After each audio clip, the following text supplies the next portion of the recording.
My Seven Chakras, episode 146. God created time so everything wouldn't happen at once. The seven chakras, swirling vortices of energy, positioned throughout our body from the base of the spine to the crown of the head. For thousands of years, this ancient wisdom has been passed on from master to disciple. What are the functions of these energy centers? And could these chakras help you unlock your destiny and find your true purpose?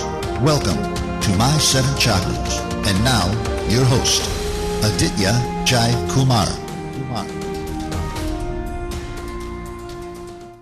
What's up, Action Takers? AJ here, your friend, your host, and your fellow Action Taker. And we are back on this magnificent journey called life. We are on episode 146 today, Action Tribe, and we have crossed 500,000 downloads. So I'd like to thank you from the bottom of my heart for coming on this journey with me. I'm so grateful for the fact that we have people listening in from so many places: Vancouver, Toronto, Mumbai, Los Angeles, and London, to name a few. But what really inspires me is that we have a growing listenership in places like Afghanistan, Iraq, Syria, and Egypt as well. The truth of the matter is that it's relatively easier to access information about yoga, meditation, or Qigong in major cities like Singapore or New York and Vancouver. But in smaller cities, it's really hard to get access to such ancient wisdom. But thanks to the internet, thanks to iTunes, thanks to technology, today people in smaller cities can get inspired, get motivated, and embark on their very own human revolution. So I'm really grateful for that. So my question to you today is, at this moment, the person who's listening to this show, to you, if you've been listening to our show for a while now and have been quiet so far, shoot me an email right now, say hi, and tell me what is your goal in life. My address is aj@my7chakras.com. That's aj@my7chakras.com. So don't be silent any longer. It's your time to shine. It's your time to express your true voice. And with that, we are now ready to bring you our featured guest for today, Jeff Harman. So Jeff, are you ready to inspire? Yes, I am. And thanks for having me on. That's amazing. So Jeff Harman has been an astrologer for 4 decades, utilizing a variety of systems including traditional or classical Western astrology, Vedic astrology, Kabbalistic astrology, and Astro-location Astrology. Jeff spent 10 years in Beverly Hills and has a remarkable client base and data bank of thousands of case studies. Jeff Harman discusses the history and modern applications of medical astrology, which was taught in European medical universities until the 18th century. It is still a part of Eastern medicine in India and China. So Jeff, I've told Action Tribe a bit about you,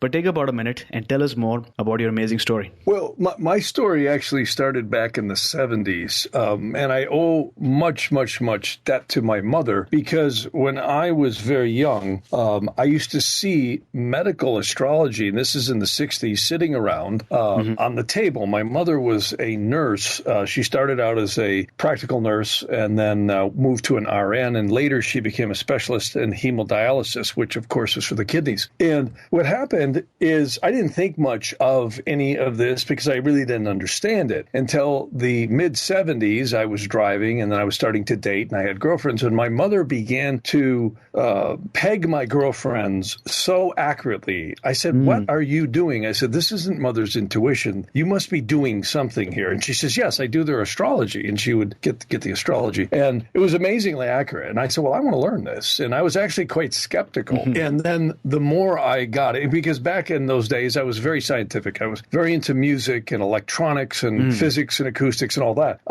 And I didn't really believe that astrology was possible. And I think a lot of people in today's modern world are in the same place. It's like, how could the planets out there, so far and distant, have any possible effect on us in this world of technology and all the things that are going on? So the more I studied it, the more, to my amazement, I saw that it was exceedingly accurate. And that started me on a journey which has never ended. And I can tell you in the 80s, it was just, for me, an explosion. And then in the 90s, I hit a Mercury dosha. Now, for anyone who doesn't know what a dosha is, that's a time period in Sanskrit or in Hindi language. And that's one of the things unique to Vedic astrology, also known as Jyotisha, is the way in which it shows how karma unfolds. You asked me to give you one of my favorite inspirational quotes quotes. And I have a few, many by Mother Teresa, who I had the opportunity to actually work with, Mother Teresa, back in the late 70s, early 80s. But Gandhi said two quotes that I love. And one is, he said, karma was created basically as the unfoldment. When God created the law of karma, he could sit back and just let humans explore. And the other one Gandhi said was, God created time so everything wouldn't happen at once. And I love those two quotes because it's really true when you study Jyotish. Jyotish is a Sanskrit-derived word which actually means the science of the light of the soul. And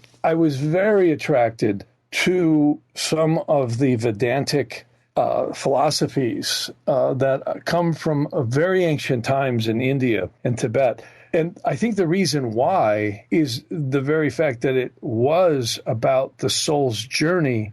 And today in astrology, you'll hear someone's a Pisces or they're an Aries or they'll call themselves their sun sign. And that was a much later derivative that actually happened in the 1800s. And to me, that's really demeaning to the human soul because we're not our astrology. We may have actually created the astrology we are currently experiencing by karmas. And if you believe the possibility that we've existed before in a reincarnation, which I absolutely do, then we have direct responsibility for maybe why we have incarnated with the parents, the siblings, and the people we interact with in relationships throughout our lives. And it makes sense and much more sense when you view life from a lesson and an experience rather than as a victim. And I think that's what Jyotisha really taught me was we have an active part in not only our destiny, but also how we experience energy coming at us, which really is very empowering rather than being a victim and being told you're just a sun sign and you can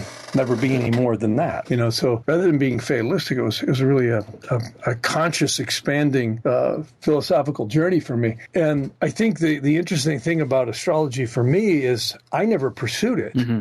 It pursued me. And I had a studio doing industrial films and commercials and music commercials for years. And then I ended up migrating to Los Angeles in the late 80s, early 90s. And astrology was always a parallel in my life. And I got so busy with it in the 90s that it became almost a full-time thing. And right now I have a small motion picture company where we do feature films and some industrial stuff. But I get so busy with astrology with so many clients all over the world that I find it's really always there in my life.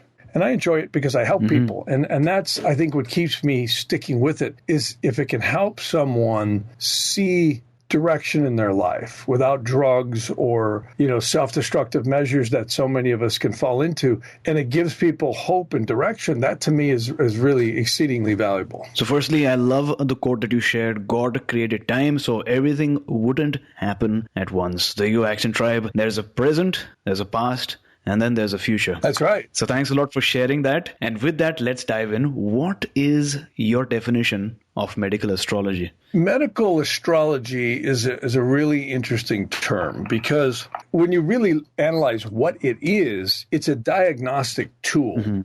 It's not only a diagnostic tool, but it's also another way at which to administer in time particular treatments. Now, today, I cannot practice medicine. I cannot give people medical advice. Sure. But I'm astounded at how many people ask me what the energetic imbalances are. And what I think is more astounding is how accurate it is. There's several types of astrology used in quote-unquote medical astrology. One of the better known types is called Ayurvedic astrology. Now, many people may have heard of Ayurveda, which is the study, just like in Chinese medicine as well, where we look at the strengths and weaknesses of certain pulses and certain attributes. And the main attributes in Ayurveda are, of course, Vata, Pitta, and Kapha types. Well, what's not been as well known is the Ayurvedic astrology. When you look at your Vedic or Jyotisha chart, you can see in the birth chart certain imbalances and strengths and weaknesses. And these can change. Some people are very robust. They won't ever have any problems. They live their lives, even drinking and smoking, and probably live to be 90. Other people, for some strange reason,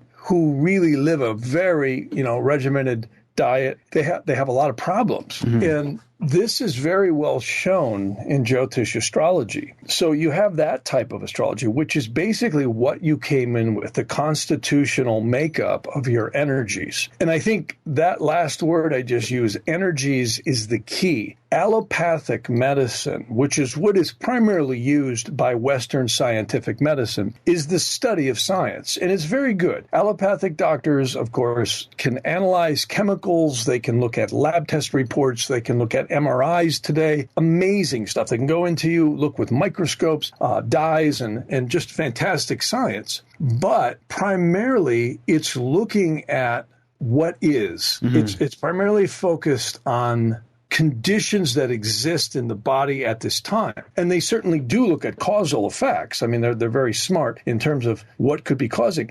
Ayurvedic astrology, or quote-unquote medical astrology, from antiquity has not looked at results. They've more looked at causes. So, for instance, someone may go to the doctor and say, oh my God, I've got cancer. Well, the doctor will analyze the skin or whatever it is that it is, and they'll come back and say, yes, you have, a malignant tumor, or you have cancer present in a particular area of the body. So that's what is. An Ayurvedic astrologer or doctor might say, well, wait a minute, what caused this cancer? What got you to here? What energetic imbalance is it? Are you too acidic? Are you too hot? Are you too cool? So the approach in astrology is a lot different than Western science, or you could say allopathic medicine is probably the better term. And when I look back in history, and this is probably one of the most fascinating journeys that I've been on, ever since the mid-1980s, there was a book that came out of England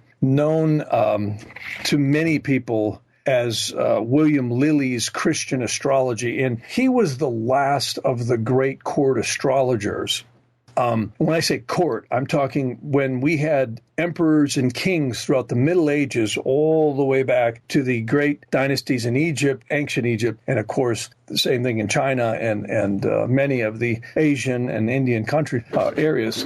You had court astrologers, and what that meant is that this astrologer was in the king's court, and they would consult the astrologer on many things in terms of war. They would consult him on, beneficial things, weddings, coronations, timing to commence important events, build buildings. Yeah. And this stuff has actually gone on even in the United States up until the 1700s. The United States Capitol in Washington, D.C. was actually done by a Masonic architect out of France, and they started and commenced all this at very specific astrological times. This is known as Muhurta in India. In the West, we call it electional astrology. So where does this fit into medical astrology?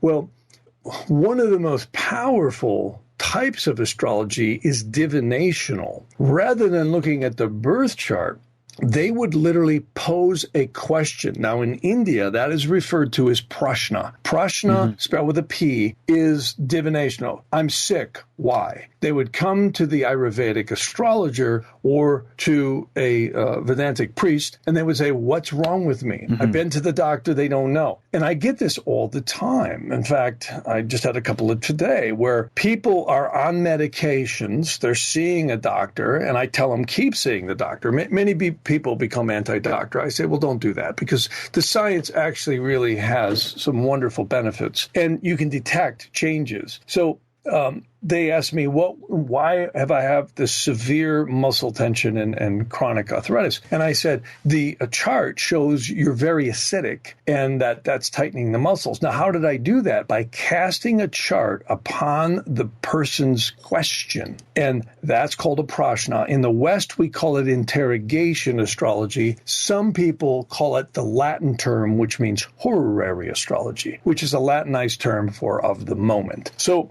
plain English, this is the querent, meaning the person asking the question, is the Eastern horizon in astrology. Their ailment is ruled by the sixth house and also the condition of their signifactor. So without getting too technical into astrology, we cast a chart for the exact moment that someone asks a question, and we look at the geometric placement and aspects of the planets, the houses, and their geometry, and it gives great insight into what is likely to be the problem. Like you can see if it's liver or kidney imbalances, on and on. And what I like about it is it also gives energetic imbalances. And that's the key. And this is where administration in medical astrology, up until probably the 1700s actually, they would cool something with a cooling herb that was hot, or they would warm an organ that was cold and not producing properly with a warming herb. So that is so different from today's pharmaceutical world. I know I had a girlfriend who worked at a very large pharmaceutical company, and I had an opportunity during our relationship to see how much science. It takes almost $1 billion to bring a pharmaceutical drug to market, and sometimes it can take more with all the testing and screening and FDA approval here in the United States. But that drug can make multi-billion dollars in its marketing. And, you know, one doesn't have to turn on a TV and take long to find a drug commercial. You know, they're everywhere. Sure, yeah. And some of these drugs do have benefit. But one of the main complaints is many of them have very detrimental side effects. And I've seen pharmaceuticals do some wonderful things for people short term and long term as well. In fact, many people would have probably not have as long of a life if they didn't have certain medication in their heart, issues or blood or what have you. So I don't tell people to just become anti-establishment. But there are many people who have also been on these pharmaceuticals and have gotten really sick. So there's been a movement, particularly the last 40, 50 years, to explore the naturopathic routes, which is, and Ayurveda is absolutely a gold mine in that area. One of my source books that I use continuously is called The Yoga of Herbs.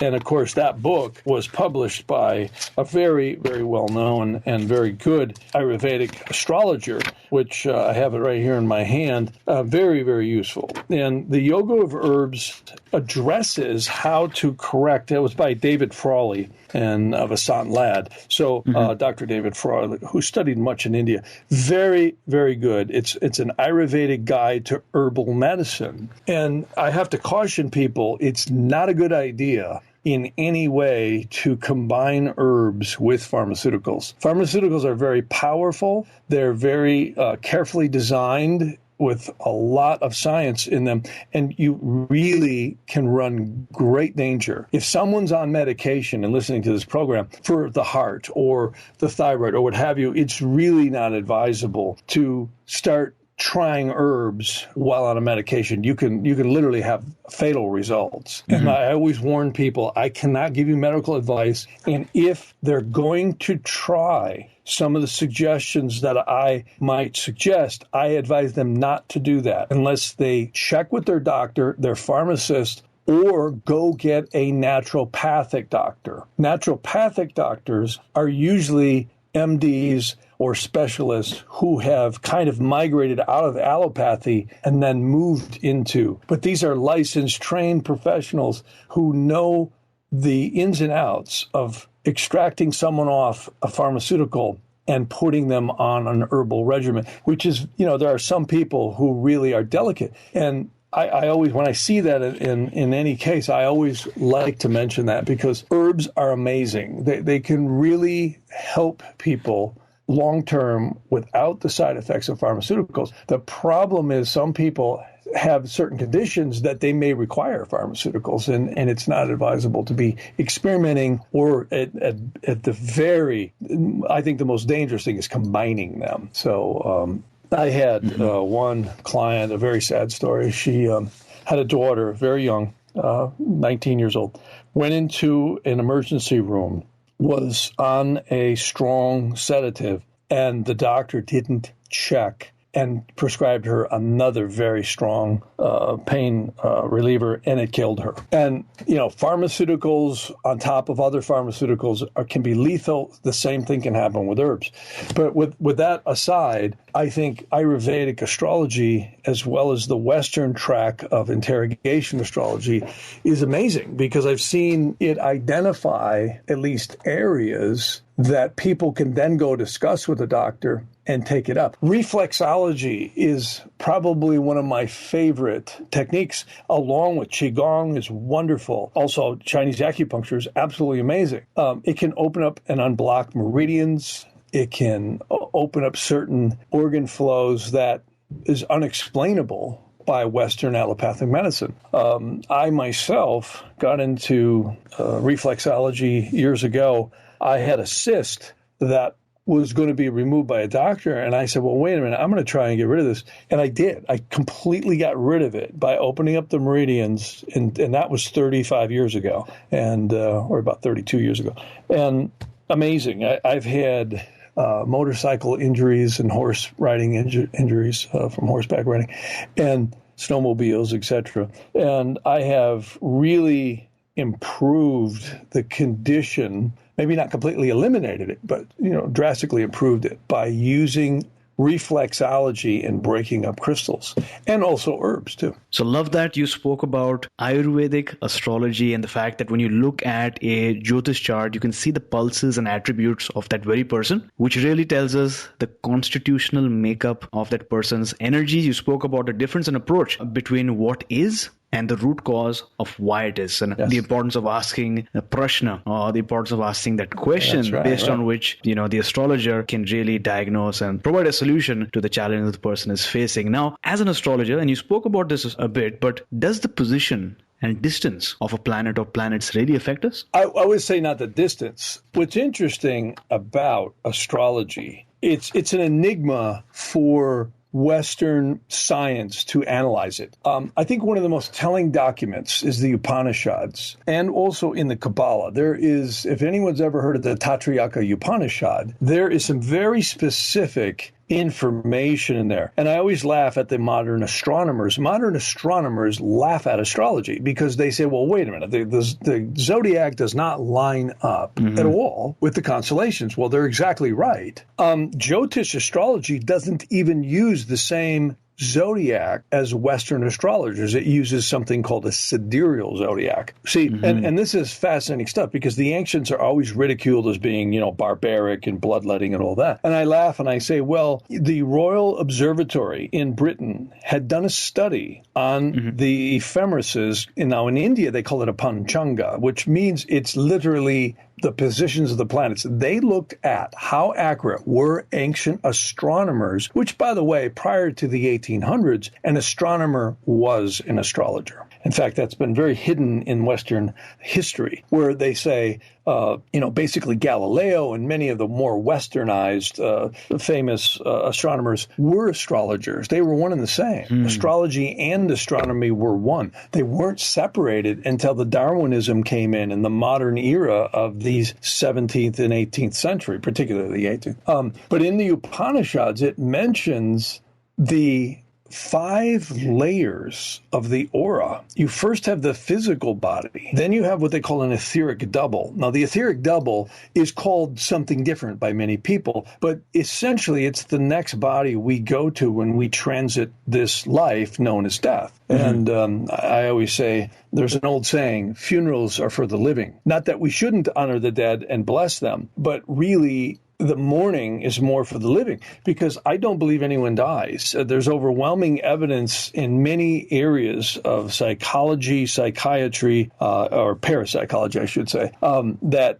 and as well as spiritual things that are coming forward that, in my opinion, show we do not die. The body does. So the Upanishads, and these are quite old, mention the 5 layers of the aura. And they actually call planets graha. Graha means seizer or grasper of the aura. Now we find parallels in Egypt, and I'll tell you a place that the parallels are amazing is in the Western biblical Kabbalah, which is what the Judeo-Christian religion basically flowered into. And the roots for most Christians, because there's many Christians in the world, there's many Hindus, there's many Muslims, there's many different religions, they all ought to know that there's a spiritual angelic matrix. I always joke around. I say, forget Trinity, Neo, and Morpheus. This is the real Matrix.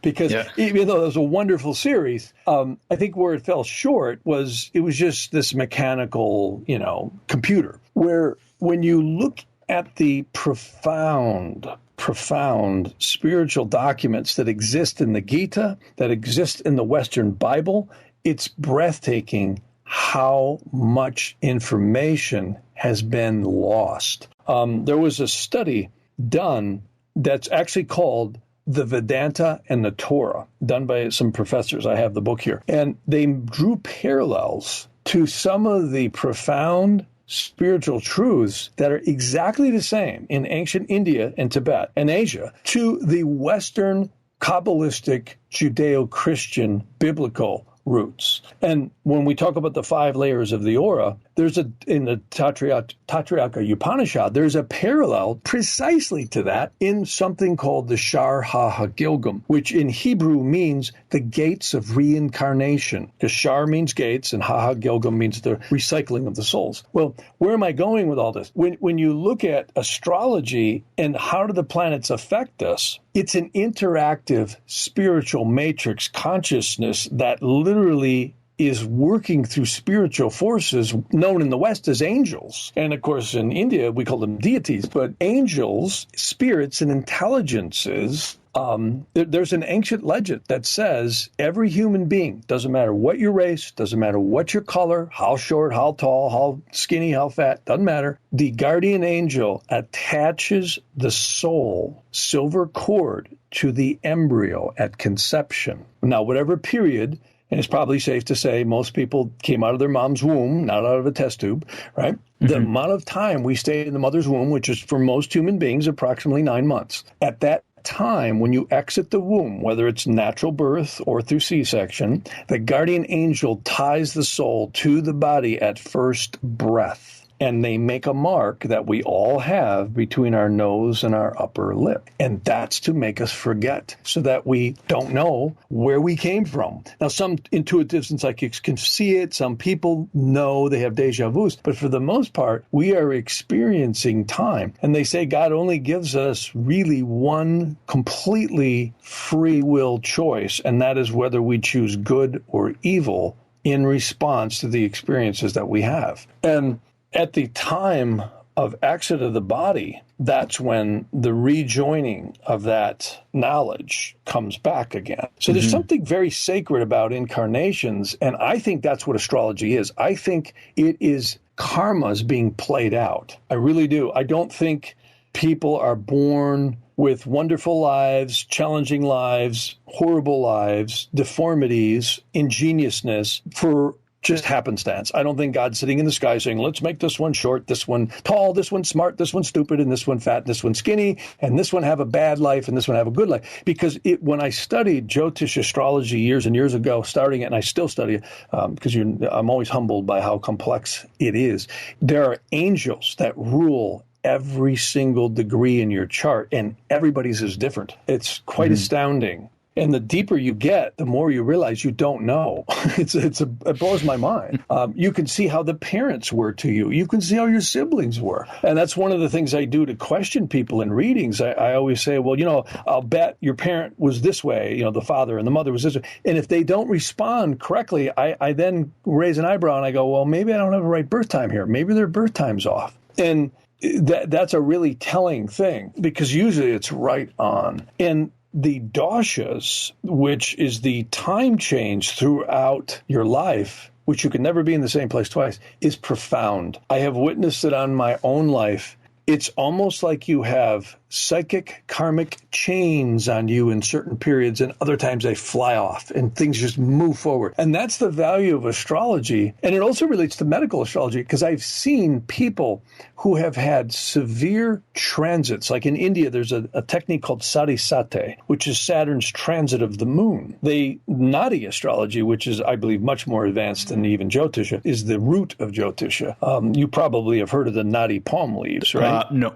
I haven't. Well, in India, many of the ancient hand-me-downs from particularly in southern India as well, there's a technique called Nadi. It's spelled Nadi. You can Google it. I had one teacher, he's not alive anymore. He blew my mind. He would sit there and say, oh, this person will get married here. They'll do this here. They'll die here. And then boom. I'm like, oh my God, how did that was so amazing. How did you do that? He goes, I just followed Jupiter, Saturn, and Mars and the cycles and relationships to them with the dashas. I'm like, oh my God. It's so profound. It's like we're living in a matrix of energy. And, quantum physicists and scientists will tell you the only difference between, the air we're modulating, speaking back and forth, and the electrons in the wires here is energy, or a piece of wood, or a piece of skin, or whatever substance we have. It's all electrical energies held in very specific, unique states. And of course, that makes up the extremely diverse complexity of molecules and all the other compounds that are together. But it's all energy. It can all be broken down into energy. And I think when we live in this myopic consciousness, it's very hard for us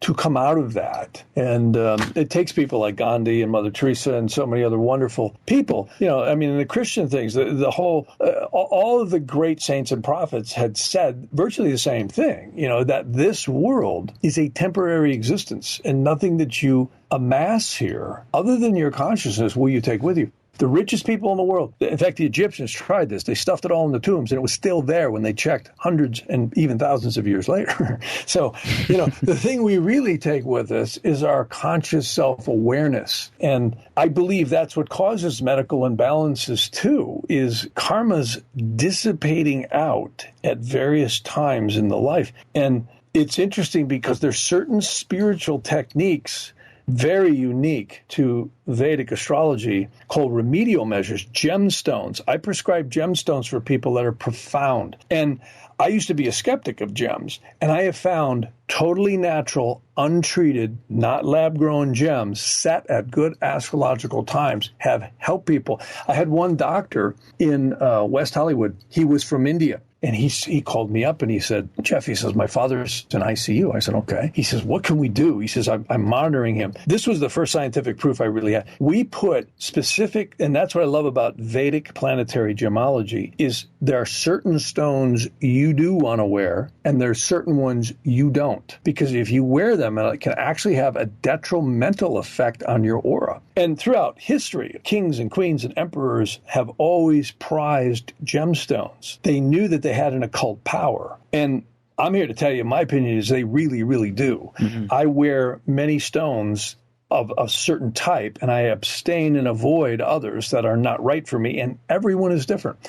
The only way you can find that out is examining your Vedic astrological chart. You can't go by birthstones. The modern crap that they handed us with the birthstone stuff, forget that. It's fine, but it doesn't do what Vedic planetary gemology does. And I've had so many people call me back 10, 15 years later and say, I had the money and I figured I'd try it. And I'm amazed. It really had an effect. Or I don't feel suicidal anymore, or I just feel better and I'm happier, I'm more, buoyant and etc. So that, and there's certain mantras, and there's also certain conscious things that you can do to correct the imbalances in the chart. So Vedic astrology is not you, it's looking at the imbalances we have maybe created. So moving on, for someone who is completely new to medical astrology, what's the process like? How do you first examine the client's health issues? I'm curious about that. Well, I look at their energetic imbalances. And then, again, I can't practice medicine. So I tell them to go then either speak with a licensed professional like a doctor, a naturopath, and bring it up with them. Or if they want to pursue something on their own, I only tell them to do that with great caution, study, get some information, because herbs are dangerous. They're very, very powerful. You don't just order a bunch of herbs and start taking them because you can really hurt yourself. It's really good to have a professional guide you through it. That is something I don't do. What I do is I'll tell you what the chart says, and then from there, they can pursue finding a way to get it properly. I can tell you, like turmeric is one of the most powerful antioxidants, bar none, known to man. It is, many people take the powder, and it's used a lot in cooking and spices, but the better way is the raw turmeric root. Like I had one client, he was 84 years old, had a stroke, got on Coumadin, and Coumadin was very effective at helping him arrest his immediate condition. So, pharmaceuticals do have their place. And he then, said to me, well, what do you think about turmeric? I said, it's amazing. I said, but I would not start the turmeric unless you tell your doctor and ask the doctor if it's okay. Well, the doctor told him just exactly what I figured he'd hear.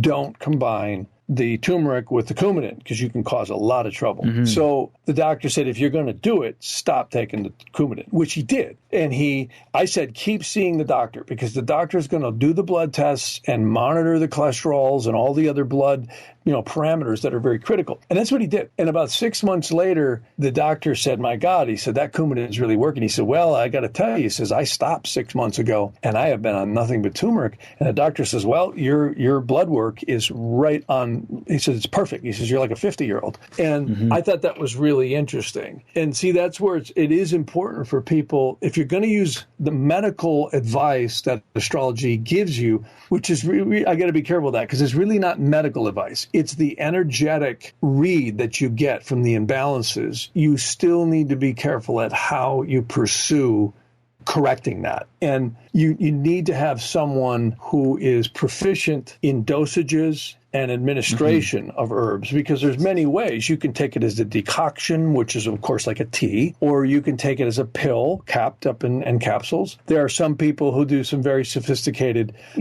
combinations of herbs.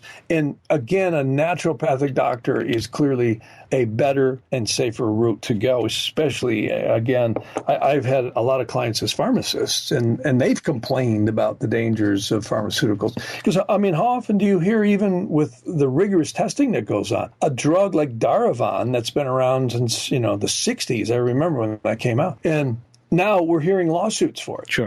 And people are suing this pharmaceutical company. Well, they just, file for bankruptcy, drain the checking account and head somewhere else. So they start another drug. These are all separate entities. So it's very hard to be sure about anything. And the word I would use is take the knowledge and cautiously move forward. The best indicator is obviously health. And when someone's healthy and getting a result, that's a wonderful thing to do. But I would also say that medical astrology had another area that we could focus on, and that is the administration of an herb. Ancient astrologers would pick an auspicious time to start a purging cleanse, or they would pick an auspicious time to start a herb that would rejuvenate. And typically they would use the moon and major planetary aspects that were positive for bolstering energies.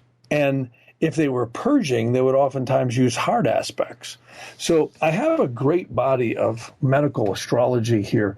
I actually have an encyclopedia that was written back in the 1940s by a number of Western doctors trying to promote this type of practice to be integrated into allopathic. Well, I'm here to tell you they didn't get too far, and the pharmaceutical companies won, and they continue to dominate the industry.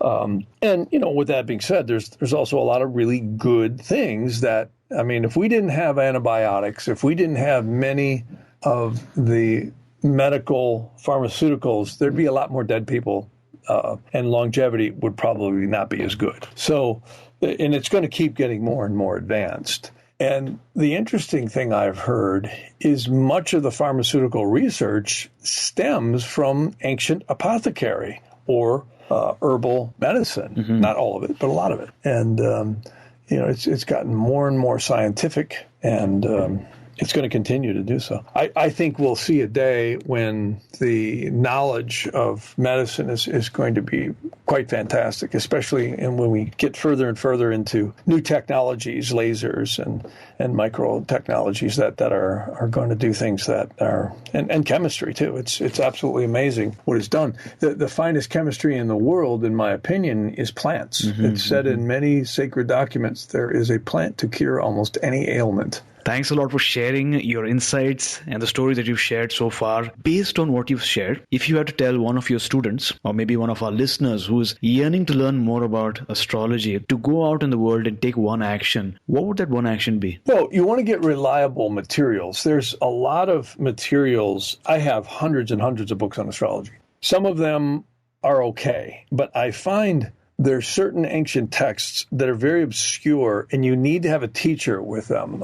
It's hard to learn it without a teacher, especially the Jyotish. It's such an ancient science. You can't tie it together just reading alone. You can come close, but that and experience and guidance is really important. And especially, again, I can't give people medical advice, and I would advise anyone who's pursuing medical astrology to work with someone who's very experienced with it. And again, in this day and age, you cannot advise people to take things unless, of course, it's really done in a controlled environment and preferably at all costs by a professional doctor who's been trained in those areas. There are many Ayurvedic doctors that are out there. Some of them are licensed here in the U.S. and most of them aren't. India is a lot different place. But I think I have a lot of clients who are in integrative medicine, and they're in many different areas of intuitive healing, spiritual healing. There is some very fascinating techniques that are very parallel to Reiki and Qigong. Advanced healers can actually learn to control their etheric body, which is the one that moves your body through your intention. Science will tell us the brain has an intention to pick up a cup of coffee or turn a light switch on, and of course your muscles respond to the neurological impulses down your spinal cord. But I think it's even deeper than that. I think there is a magical divine interface between your intention and that physical apparatus called the body and the neurological impulses and the muscles. And that is called the etheric double. It's what science really can't figure out. And I don't know that they're ever going to unless they start looking at it in that theoretical model. And there's a lot of new sciences that are doing that. So why am I saying this? Is because many healers can actually learn to go into a tumor and heal it with light, with a hand. Our physical hands can't go through the wall, but your etheric double can. You see, that can go through anything. That's the one that the so-called ghosts possess when we exit the body. It's the one we go into when we sleep every night and dream, and we come back into it. Again, modern science doesn't really buy this, but yet we have people in the military who are doing remote viewing. We see people with Qigong, again, Reiki, and other healing modalities that really get a benefit. Action Tribe, to access the show notes for this episode, visit my7chakras.com/146. That's my7chakras.com/146.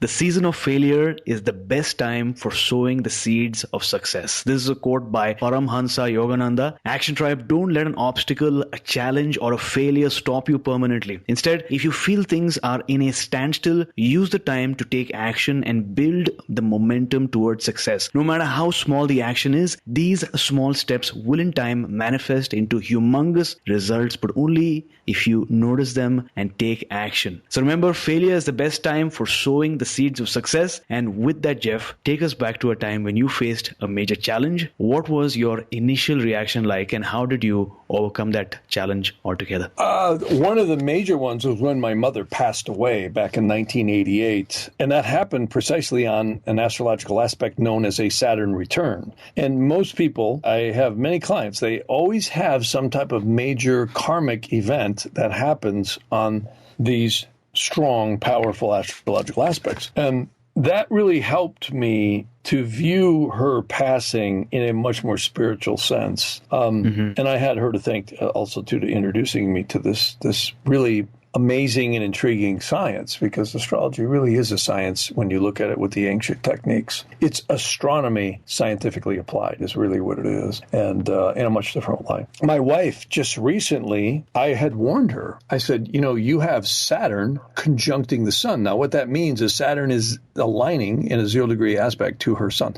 And I said, you have to watch your health. I said, you keep your stress levels down, watch your diet, etc. And I said, you could have an issue. Saturn did what we call a station right over her sun. She woke up at 4:30 in the morning, right when it happened, panicking, saying, I think I'm having a heart attack. And that is what I've heard from many people sometimes when that happens. And I felt her pulse, and sure enough, it was very regular and very weak. And I thought, okay, well, I should take her to the emergency room. It could take 20 minutes to half an hour. If she's really having a heart attack, she could be passed. So I quickly ran into my office, cast a chart, a prashna, and said, is she going to be okay? Should I rush her to the hospital, or will she be okay? I looked at the chart and said, she's going to be okay. I went down, I made her some magnesium. It's a special drink called Calm. And I made her just a little bit of hawthorn tea. Hawthorn berries are very good to balance irregularities in the heart. And I gave her that both. Within 10 minutes, she was almost normal. The pulse had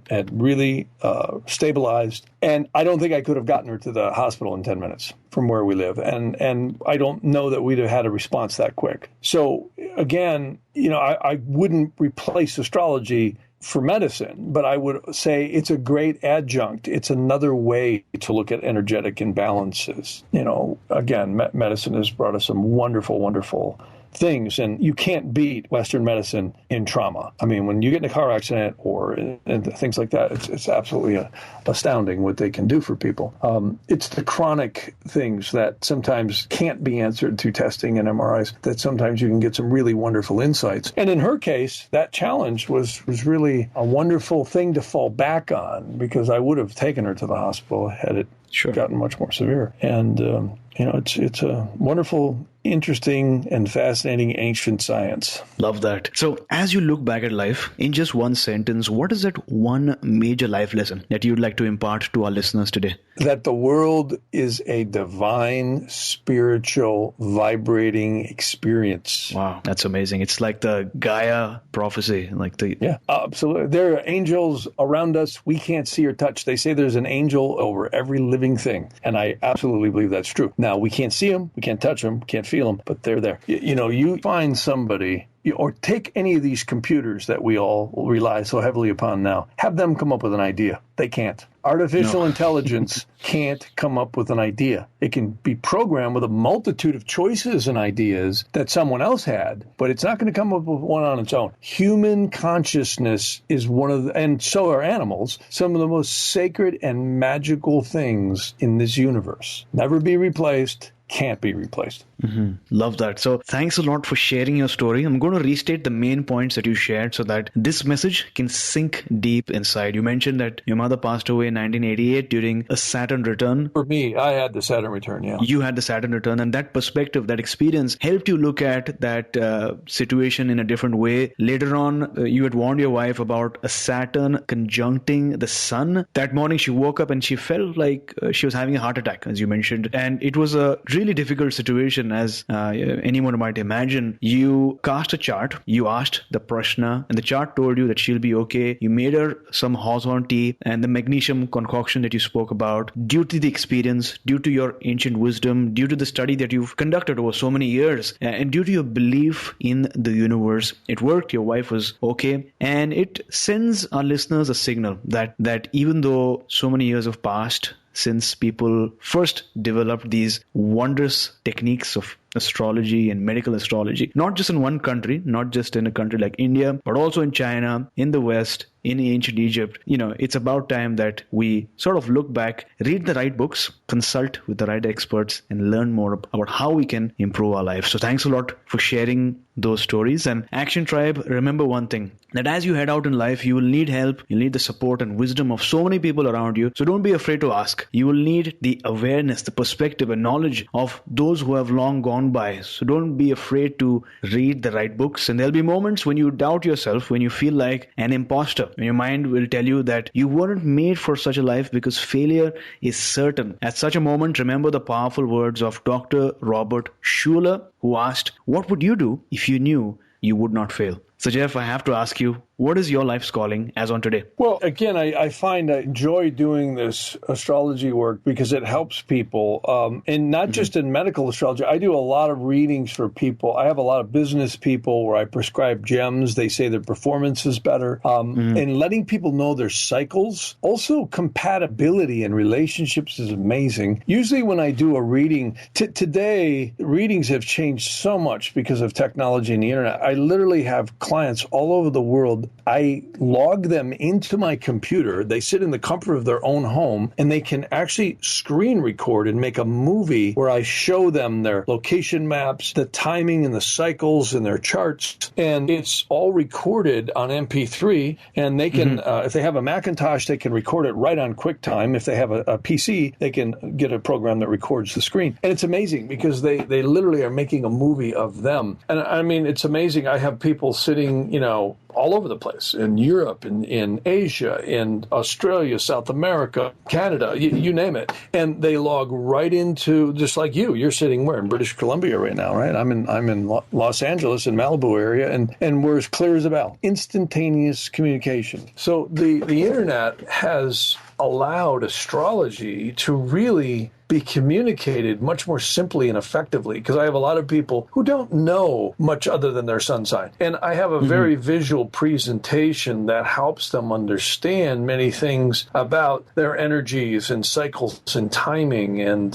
again, Vedic astrology is an absolute amazing tool to spiritually kind of look at your life from 100,000 feet up, from a different perspective. I have many clients who are in psychology, psychiatry, or spiritual work, and we all get in phases where we really question what is happening, why is my life changing, or relationships changing, or jobs. And it's really a powerful tool to meet the changes and new challenges in a different light with more awareness. I liken it to kind of an airline pilot. We used to, the old airline pilots used to, wipe off the window and see if they could see where they were going. Today, they look at radar and they see what's coming at them with amazing accuracy and precision. And astrology is very similar to that. You see what the energetic changes are affecting you. And you change the greatest power a human being has over the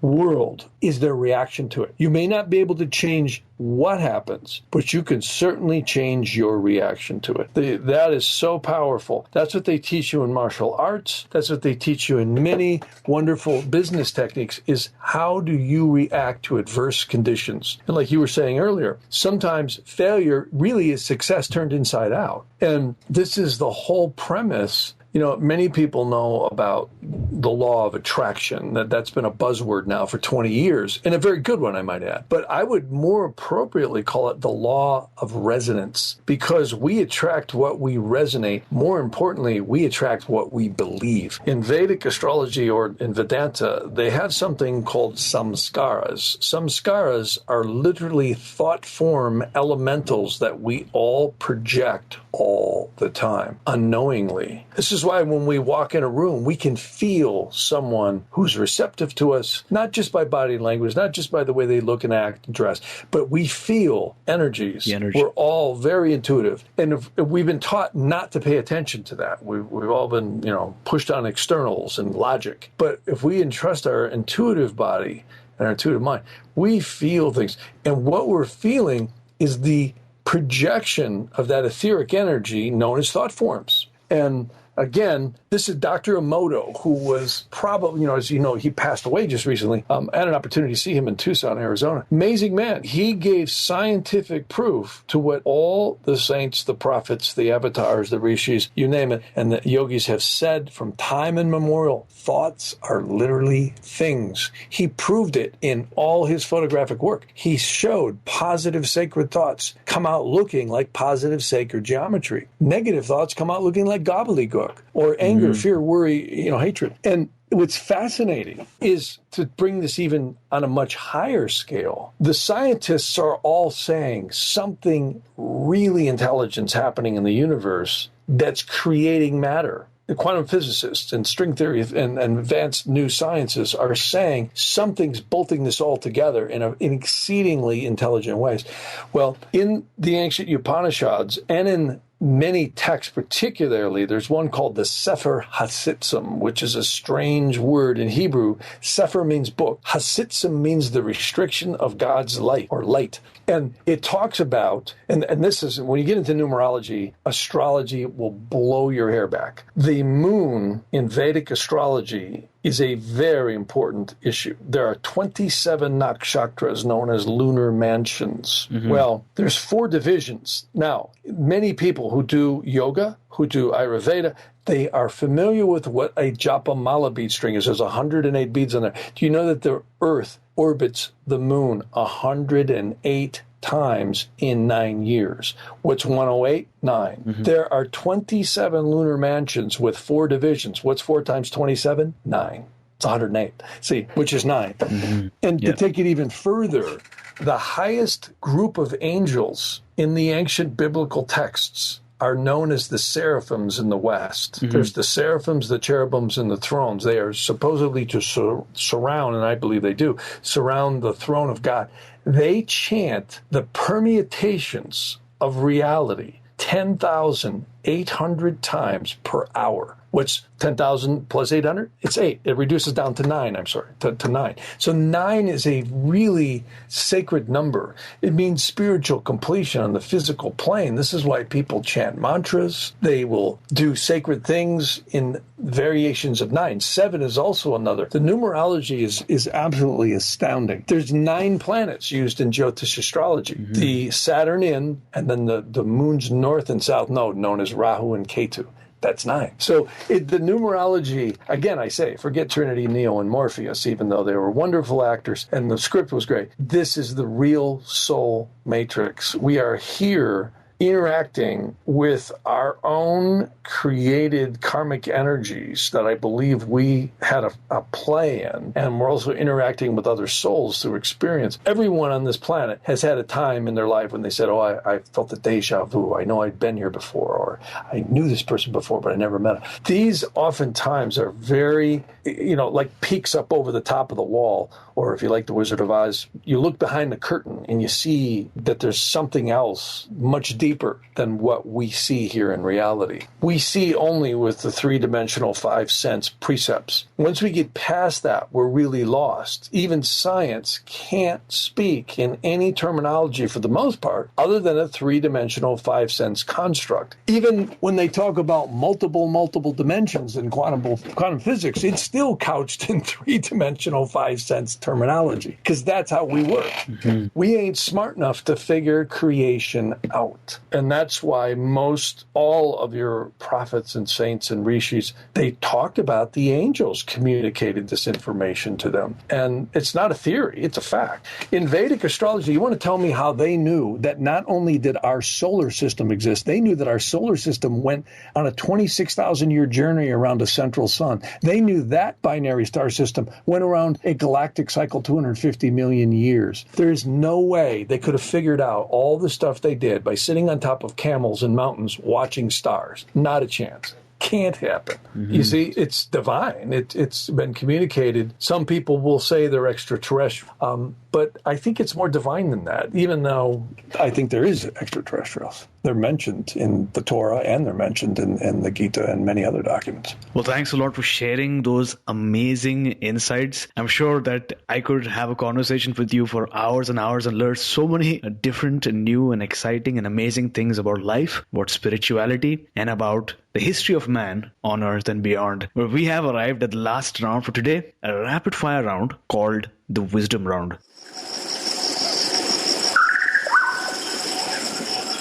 Let me start by asking you, what is the best advice that you ever received? That you have to know that you don't know what you don't know. Love that. Name a personal habit that you'd like to encourage our listeners to adopt. To all of us to be more mindful with gratitude. Most people are not appreciative when we all take that hot shower every day, turn on a light switch, we don't realize how much those little things matter. Your health, and speaking of health, is probably the most important thing. I've had so many wonderful clients who I've seen pass away with diseases or old age, and you don't realize how precious that health is until it's not there, and you see someone else suffering. It's really, I think, jolting, and it makes us appreciate, like Deepak Chopra, he'd said it correctly. We create so many amazing chemicals in our body through having and holding certain emotions. And we're creating very positive elementals as well. So that's why appreciation and gratitude for what you have, and family and love and all that. So it's such an important thing. It's an amazing thing that none of us really appreciate enough until it's gone. So what is your morning routine like?